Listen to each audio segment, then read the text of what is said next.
തിരുവനന്തപുരത്ത് നിന്ന് ആലപ്പുഴയിലേക്ക് പോകുന്ന ആ KSRTC ബസ്സിൽ അന്ന് വലതുകാൽ വെച്ച് കയറുമ്പോൾ ഞാൻ അറിഞ്ഞിരുന്നില്ല ആ യാത്ര എന്റെ ജീവിതത്തെ മാറ്റിമറിക്കുമെന്ന്. മഞ്ഞിൽ വിരിഞ്ഞ പൂക്കൾ എന്ന സിനിമയിൽ അഭിനയിക്കാനുള്ള അവസരം തേടി പോവുകയായിരുന്നു ഞാൻ.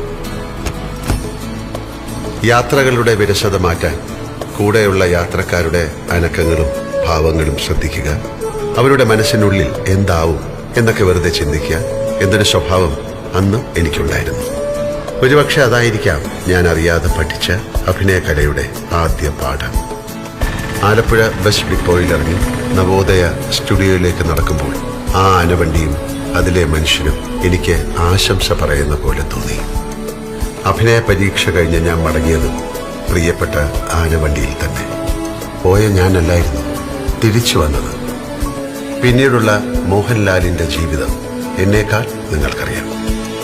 എന്റെ ജീവിതത്തിലേക്ക് ഐശ്വര്യത്തിന്റെ ചിഹ്നം വിളിച്ചെത്തിയ ആനവണ്ടി, നിനക്ക് നന്ദി.